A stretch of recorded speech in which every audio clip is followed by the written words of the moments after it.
Now, unpopular opinions come back and bite you in the backside, don't they? Put a pirate flag up and call it pirate.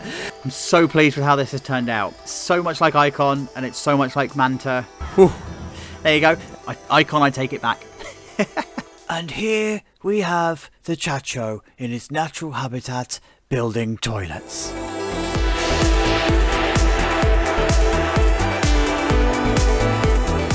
Hey everybody, how's it going? So thanks for coming along to episode number 8 of Grosvenor Gardens. We're back in Planet Coaster, we're building a realistic park, we're ripping off Gardaland, and we're making a success of it. Thank you so much for the support of this series. This quickly becoming the most successful series on the channel, and that's because of you. Thank you, thank you, thank you, thank you. So if you missed last week's episode, this is what we were building. We had to take back everything we said about Icon because we put in a Mack multi-launched, and it actually ended up being pretty decent, right? So, yeah, we're sorry, Icon. Please forgive us. Yeah, so this is what we ended up with.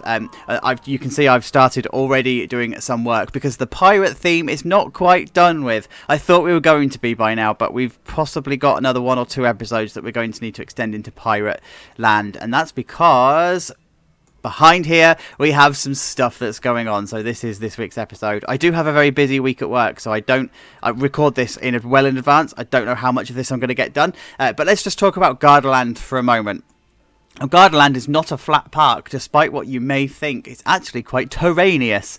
I've made a word up. It's quite a hilly park, and it uses this terrain really, really cleverly, in the sense that most of the buildings you think are underground, like, for example, Icosari or Ramses, they're not underground. They're actually dug into the ground, and they are buildings in their own right, as in the ground level is the roof of a building, and it's really, really clever. So this is what I wanted to do in this park, because we're dealing with quite a lot of terrain, right? We're dealing with the train that's coming down this way, the train that's coming down from the flume ride, and then from the main entrance. Obviously this bit over here is not done yet, but from the main entrance coming down, it felt like we would need to have done some cutouts and some dig outs to actually put some rides in. And also, it gives us an opportunity to make a feature of the top of these buildings and extend the park area, but without putting rides and stuff on top, because it would just be too heavy to put them on top of the buildings. So this is what we've done. We have a restaurant over on the left-hand side here, and then we've got ourselves a shooting ride on the right-hand side. Now, this does extend the pirate theme, but there's reasons why. There's stuff that's coming in this area that lends itself to pirate, so I need to think about the blending of the two areas together. And pirate lends itself, the pirate style I'm going for here especially, will lend itself to what's going to come into the future episodes up here. So watch this space. That's why we're still on the pirate stuff. Plus, I also wanted to put a whirly rig into the park as well. So let's be honest, it's there. So this is what I've done so far. I've just hey, we've got to ruin the episode early. So I've moved the disco. It's now in pride of place, and I've actually opened it, so this is now its final resting place. I've opened up this whole plaza area as well, so you'll notice that some of the queue line for the dive coaster has now disappeared. It did originally extend up this way, but I've actually made this path a lot wider because this is now going to be a thoroughfare, right? So that's what I've done here, and then I've just put the queue line in for the disco. I've only marked out where I want this restaurant to be, and I've also started to just mark out how I want the inside of the restaurant to be, and I'm very much following the design principles of the Arabian restaurant in Gardaland for that. So I'm taking quite a lot of design cues from there. It's not going to be Arabian themed, but the layout's going to be very similar. There's going to be quite a few grab-and-go units along here, and the purpose of that is to hide the bank behind it. So this is very much going to be an area of sightline obscurity, in the sense that you're putting stuff in to obscure the stuff that's behind it. And in this instance, it's going to be a sheer bank and a lot of foliage and a lot of terrain work and stuff that's going to go on. I mean, at the moment it's flat, but you'll see why. You'll see what's going to happen in future episodes. Then, of course, we've got our whirly rig, and the idea of the whirly rig is to obscure the view that's going into this backstage area, and of course the road then that goes into the backstage area of the dive coaster as well. And the access point for that will eventually be along here. I found a way of hiding the back end of this pad, and also the front end of the pad, so it's actually going to make it look like it's... You'll see. So I've done some digging, and I've done some pre-design and whatever on here. So this will all make sense. And then of course we've got in here the pirate shooting ride. I've just ripped this off straight away from Ramses. I'm not even going to lie. It just felt like this is exactly what needed to be here. It could have been any dark ride. I could have chosen any dark ride, but because we've already got the Magic Hats, I wanted something that was going to be a bit more interactive, and it just felt like pirates and lasers go well together, right? Of course it does.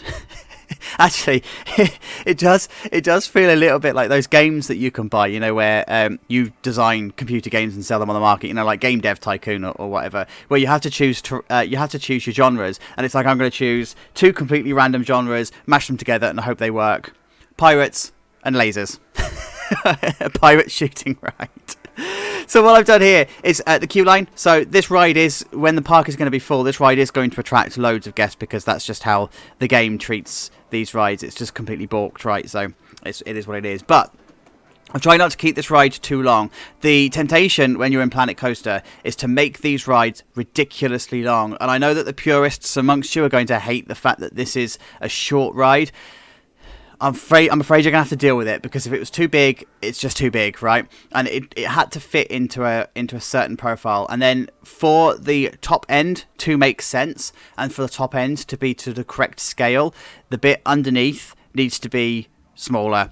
Although there's going to be stuff I'm going to do on the inside here to decorate it and whatever, and I may change the track up and make it longer in sense of making things a little bit more tighter, curves and whatever. For now, this is how it is, and this is how it's going to be. And then what I'm going to do later on is actually start to decorate the tops. And as I said, I wanted this to increase the park capacity in terms of the actual floor area and stuff. So there's going to be bits and pieces that you'll find on the top here that are going to make sense to the theme that I think is going to be in here. And then you're going to have this bit on the top here is also going to be another plaza. And then eventually that path is then going to link around this way. So just to talk about that for a moment, I had originally thought that whatever's going to come up here was then going to link via a path down the hill this way and around and then into the pirate area. But as I'm now starting to think about developing the back end of this of the park, and this is going to be pretty much the back end of the park, there won't be anything beyond whatever we put in here, but it felt like it needed to join up here from a guest separation, whatever. From getting your guests around the park, spread your guest spread, that's the word I'm looking for. That's why that edit is still in here. So from a guest spread perspective, I wanted this to come down, and I think it needs to come around here, and then we make a feature of this bit here and this bit here and hide them underneath the hill, because then I need to start working out my strategy of getting this terrain back up to this level, and so we end up with a valley, because of course I don't want to leave the end of the park in this cliff face, right? So it needs to sort of make sense. And then of course we're going to have the terrain and stuff coming around this way, and we already know that we've got a hill, so the terrain is going to be higher over here, so we need to make sense of it all. Am I making sense? Am I talking rubbish? Yes, I am talking rubbish, but are you following? So I'm going to crack on. I'll see you in a minute. Alright, so I've got lots to show you in this one then, because the dark ride is actually largely complete. I've got something that I can actually show you, and we're starting here with a Valhalla kind of vibe. I absolutely love the rock work on the front of that building. I think it's just absolutely beautiful. It's also a little bit like the Sea Life Centre in Gardaland as well. So hey, let's rip off 2 rides, because we can. But before we go into that, let me trigger you. Let's talk about multi-pass launches, you know, like the one that you see on Icebreaker and Pantheon. Now, me personally, I think these are nothing more than an unnecessary gimmick. In the old days, we would have just been happy with a really decent, strong launch to get you over that crest of that hill. But now we've got to deal with these stupidly ridiculous, dumbed-down launches that just rock us over to an apex. I mean, it's just a really lazy way of parks marketing a longer ride. There you go. That concludes Nerd Chacho Rants. These are no longer unpopular opinions, are they? These are now, how angry can Chacho get with a rant? So here you go. This is all of the stuff that I've done in the area. Then you can see there's a lot of work that's going on here, but this is only about halfway, because I still need to kit off and top off all of these roofs and this one over here, and then build on top of that as well. So these are like two-story buildings. I am just going to really quickly change the time of day. Because of course this is a better experience at night. And by the way, I have been doing lighting around the park, so if you do want a nighttime tour, can you let me know in the comments below, because I think that might actually be a little bit important. And so here we go. You can see there's lots of colour and then lots of stuff going on in here. So I've taken the inspiration for the queue line. Look at, I love how this lights up at night. It just looks so good. I've taken the inspiration for the queue line from Ramses at Gardaland, because you literally with that walk in to a dark room. Like, you just have some rock work around the outside and you're just done with it. So this one is a little bit better kitted out. It's got all of the usual stuff around the outside, but this has actually got quite a bit of decoration going on. And the one thing that I really love is this over here. I think I need to fix this because for some reason it's coming through the door. Anyway, it doesn't matter. It's not done. So I wanted this idea of having some kind of interaction in the queue, and rather than this being a static dark room, I've ended up actually putting in this video screen. So for new viewers to the channel, I get all my videos from a website called Videasy. It's free and it's digital rights management free, DRM free, so you can use them in publications and stuff. You can buy premium ones. Professional companies use them, and graphic designers and stuff use them. So that's where I get all mine from. So it's just a panel that's sunk into the wall and then triggered to the ride, so that you've got some kind of thunderstorm. I just wanted that. I just wanted that vibe. I just wanted that sort of like mysterious, that mystery going on. So we come around into here then, into the station. Now I don't know what's going to be the best way to show you this because of camera, so forgive me, but I wanted in here to feel like it was inside the hull of the boat, as if it was tipped upside down, because, you know, we've been using that effect quite elsewhere, like quite a lot of other places. So that's what I've done. And then you're going to come out into the darkness. Now the first part of this of the ride is supposed to feel like you are just walking. No, you're sailing through a bit of an island, and then you've also started the process of the shooting ride. So I've used the same ride system as Ramses at Gardaland and Tomb Blaster at Chessington, as opposed to Duel or Alton Towers. These are just those really big lights, and what I've done, I'll show you in a moment, is I've actually sunk targets behind them as well, so they are actually functional in game. You can actually ride this and go shooting and stuff.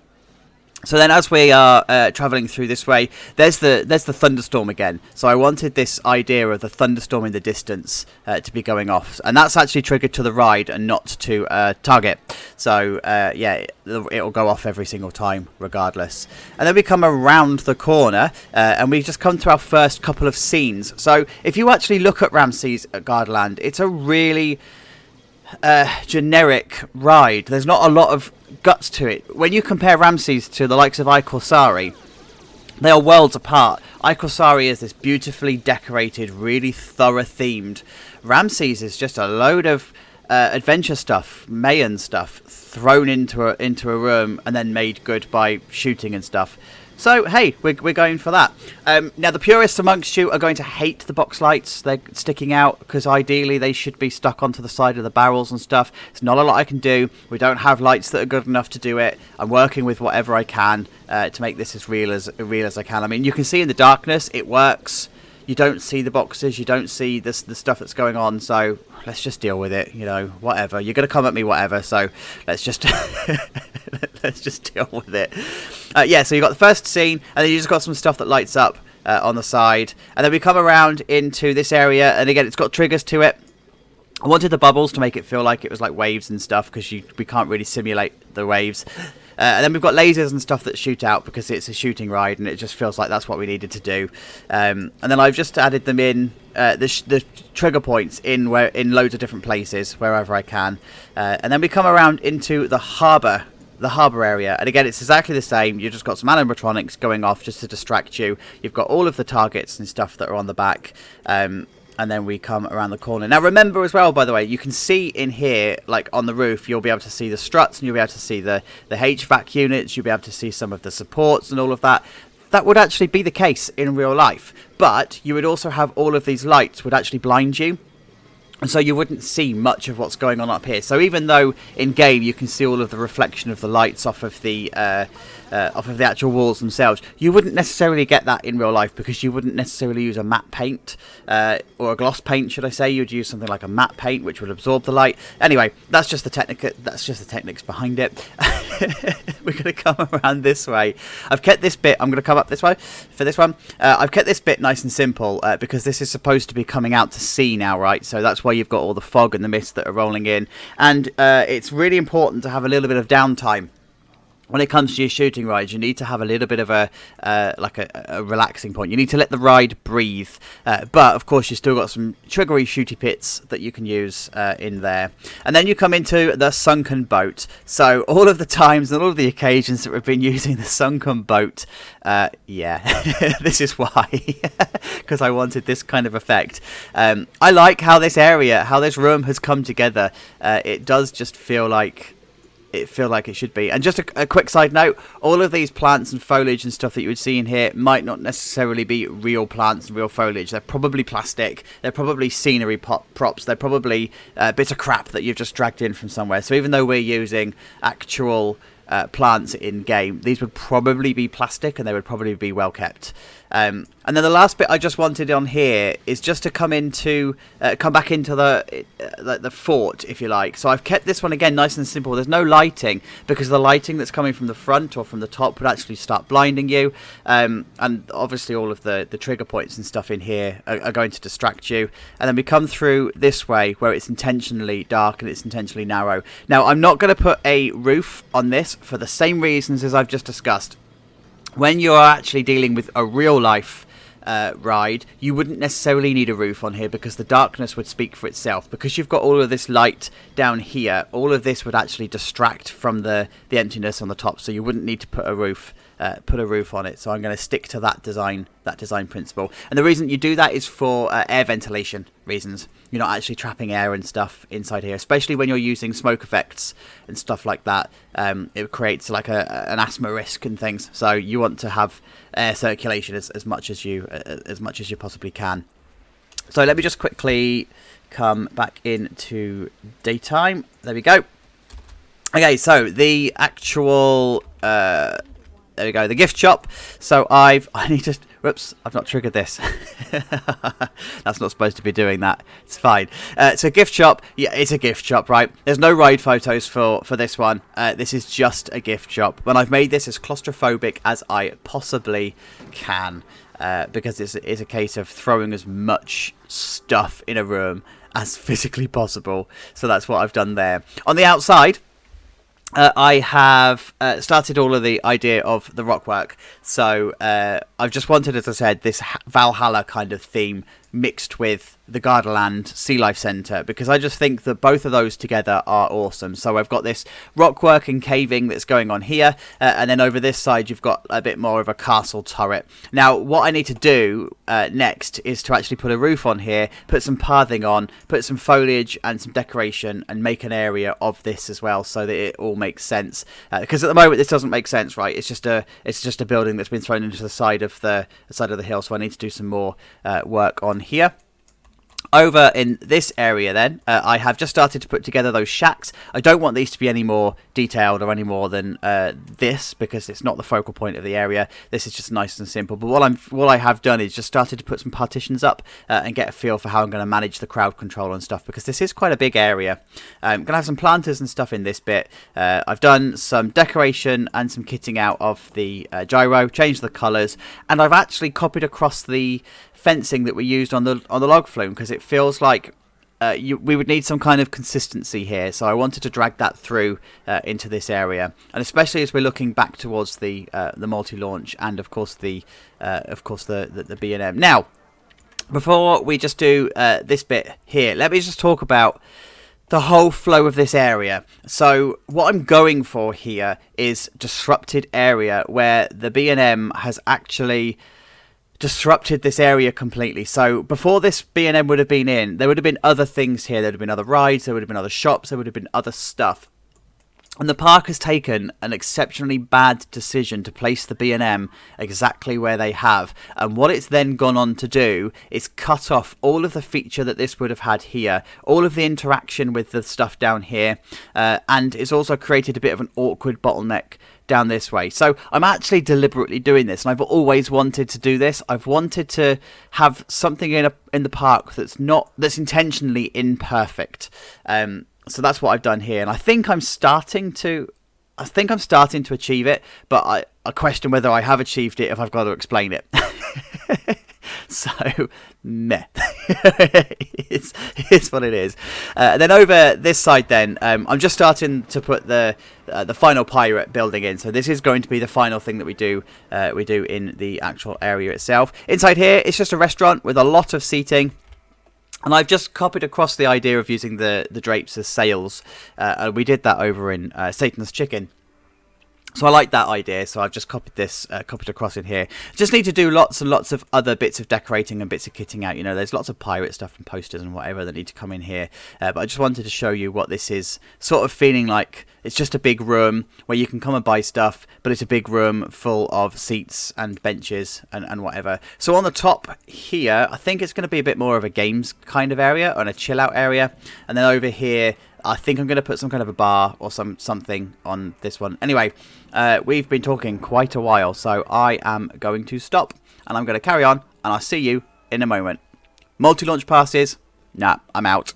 Alright then, you guys, it's another week, it's another done for now stab. No, your eyes do not deceive you. I haven't got the wrong footage into the wrong episode. This is still episode number 8. You've just not seen this bit being built before. Now, I wonder if you can tell me exactly where we are. Yeah, of course. We're on top of the shooting ride, which now has a name, Fathom Flight. It's a really bad name, guys. I make no apologies for this. If you can think of a better name, let me know in the comments below. But I wanted this to be a really poorly rethemed ride, as if, like, it's been really lazy. So this ride would have been previously called Fathom Flight, and it would have been themed around some kind of boat ride. And the story hasn't changed. All they've done is just they've added shooting stuff to it. So, of course, all you're going to do is take out the L and call it Fathom Fight, because it's now a laser fight. So it's done, right? And so this is the front of the building. Then this is now completely done. I'm really chuffed with how this looks. This is exactly as I wanted this to look. The only thing that I really don't like is the fact that we don't have much flexibility with rock work, and anything that we do have that's on the workshop that's flat rock work ends up having repeated textures. Even if you rotate them, your mind will still find the pattern in that texture.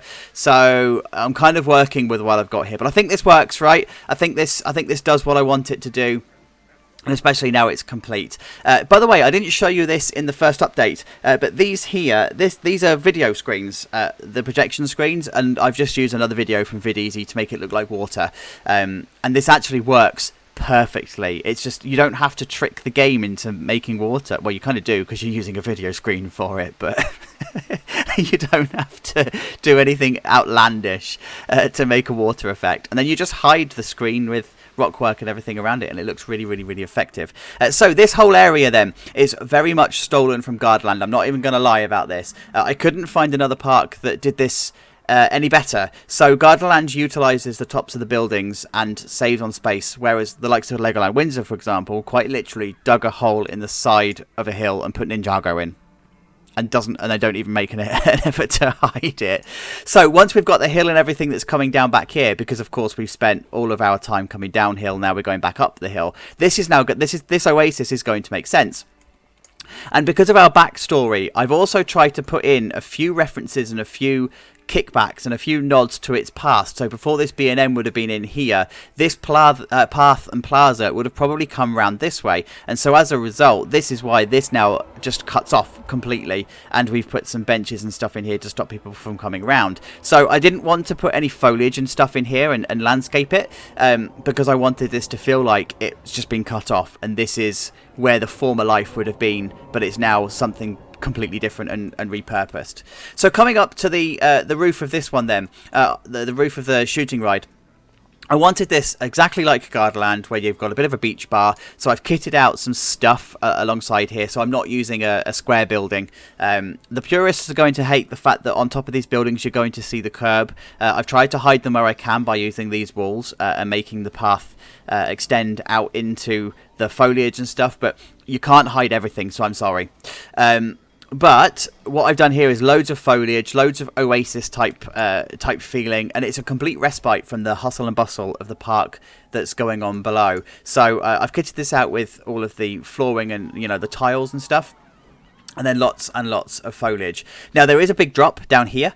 So what I've done is I've built up the foliage. So even if you were to climb this fence or this wall, you still wouldn't be in a position where you could fall down into this path, because it's the shrubbery is just too thick. So this creates like a natural barrier, and it's perfectly acceptable.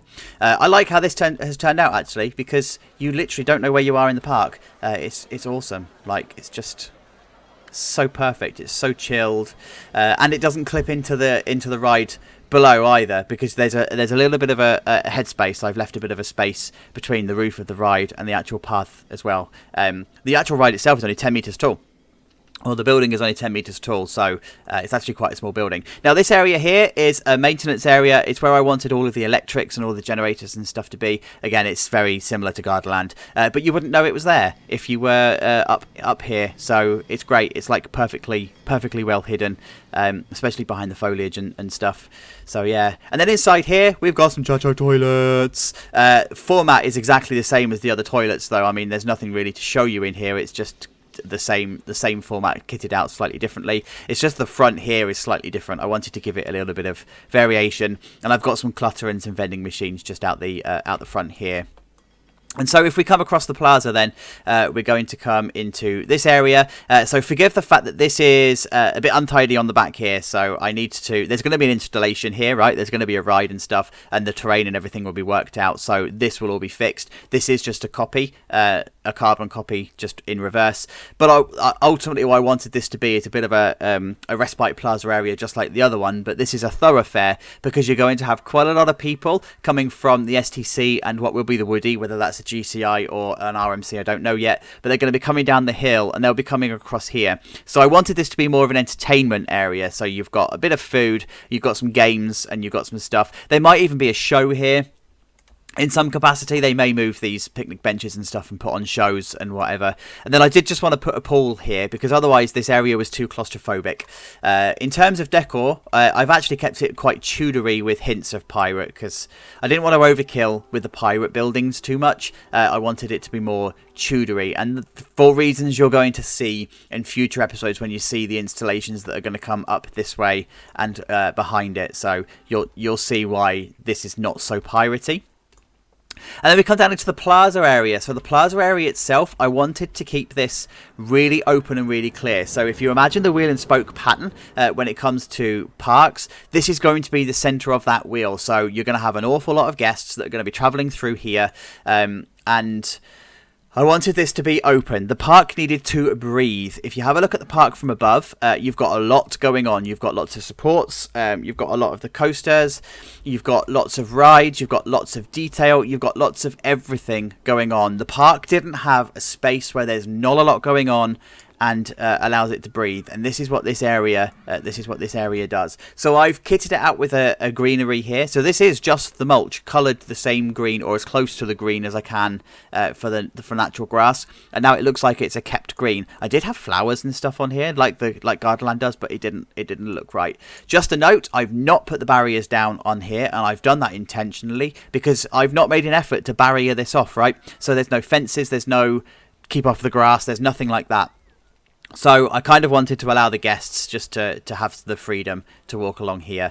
And I've plazaed this area out, so you'll also notice that the queue line for the disco ride is actually a lot smaller. And that's because when I put down the entire stonework for the path, this queue that was along here was actually cutting off the plaza area. It didn't feel like the plaza flowed correctly, so I've just shortened the queue and edited it slightly, and now I'm happier with the space that I've got here. There is no physical path underneath this, by the way. This is just grass.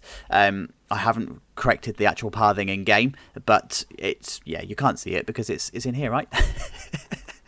And then coming over here, I've done a little bit of work. Now you'll notice that there's a patch here, and I've not fixed that for reasons I'm going to tell you in a moment, but I've done some work along here in terms of the food units and stuff. Now the reason that I've not fixed this is because the rides that are coming behind here, I think would lend itself to a path that's actually going to cut through here anyway, and I don't know if this is going to stay an ice cream and pizza place. I think I might make this the fast track unit because we haven't put them in yet. So I've left them for now. I sort of stopped designing them thinking, actually, I'm designing something that I might be deleting. So I've just kitted it out so it's good enough to show you. It's good enough to inspire you if you're wanting to take inspiration from a simple build. But don't get wedded to them. They might not be staying, or at least if they're staying, they might not be here. So watch this space. But ultimately, we do still have the stairs that are coming down the side here. So we still have access to the top. And of course, you've got the ramp going up that way. So inside the actual restaurant then, I've now kitted this out. I'm taking a little bit of my cues now from $2.20 and his City Skyline series. And his most recent one that he's doing at the moment, he's not, even though he's like super high detail for absolutely everything that you could imagine and creates these most awesome cities, I'm starting to take some of his cues of him going, actually, I don't kit out everything. I just make it believable. So this is kind of how this is sitting in here. This is believable as a restaurant. I don't want to do any more detailing in here because I think it's just going to get too much. It's just too intense. It does what it needs to do. It's a room full of seats. It's a room full of decor, and it's got enough in here to be believable. And likewise in here, this is not finished. This is one thing that I have run out of time, but it's good enough for now. It'll do. It's good enough. So, coming back into the actual dark ride then. So this is the this is of course the pinnacle of the episode. This is why you are here. The actual queue line itself, nothing has changed in here. I'm going to stay in daytime, by the way, because the last one we did was nighttime, so I want you to actually see what's going on. Now that $2.20 principle remains in here. I could have done all sorts of kitting out of the fine details of electric cabinets and stuff that are all in here. I could have done wires and pipes and cables and stuff for two reasons. The $2.20 principle is don't kit out everything. And the second one is I rewatched the Ramses POV and everything is hidden. You do not see a single stray wire or a single pipe, not like you do at Jewel in Alton Towers. So using the idea of Cursor Drakeford Manor from Reigate Lake in this build just doesn't fly. So the most you would see would be the ventilation and maybe the rafters, but because of all the lights and stuff down here, you wouldn't see this because it would be shrouded in darkness. So nothing new is going on in here. This is all still kitted out in the same way that it was before. And look at the smoke. Talk about an asthma hazard. It's fine. And we're going to come in here to the to the actual boat itself, and then we're going to come through into this area here. So again, because this is going to be in the dark, you don't need a lot of detail. You don't need a lot of stuff. I do have some tidying up that I need to do, but I'm not going to do it in this episode, as I said, because I've just simply run out of time. But the station in here, I've done a little bit of kitting out in. I've done a little bit of touch up. I've done a little work. So it's all looking spectacularly planned. Pirate. And if I come across into here, I've also done a backstage maintenance area as well. So of course I have. And the door for this one comes out into this area here. So you wouldn't necessarily have the maintenance area right beside the station. You wouldn't need to. All you'd do is you'd back up your cars all along here and you'd work on them from this door. And then the access to this is out on the side here. And it comes out here. And that's actually quite well hidden. Quite well hidden from the guests. Now, you are starting to get, by the way, some really awesome sights of the rest of the park from here. I mean, look at the dive coaster from the back. Now that I've taken the effort to put all of the supports, the custom supports in for the dive coaster, this view through the trees is perfect. Absolutely, absolutely perfect. And then, of course, you've got... I hate this name. Fathom Flight.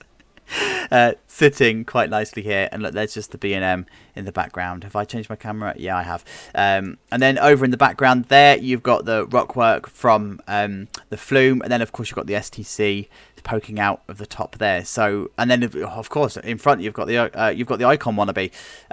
So it's looking amazing. Like, I really, really like this area. It's just so perfect for what it needs to be. So just to spoilerize stuff, there's going to be a coaster that's coming in here. Haven't decided what it's going to be. There's going to be a track ride that I'm not going to tell you what is coming in here. And then of course we've got the wooden coaster that's coming up here. So that's the future. But this is the now. So guys, thank you so much for getting to the end of this episode. I really do appreciate you hanging out with me. Please leave a like and a comment on the video, because it's helping us find a new audience. And as it turns out, because you guys are watching more of the episodes, thanks Unpopular Opinions, you're actually sparking the algorithm to find us a new audience, to find new members. So guys, thank you so much for that. That really does help. So I'll see you next week. Have an awesome week. Let's go for a ride. Take care of yourselves. Bye bye.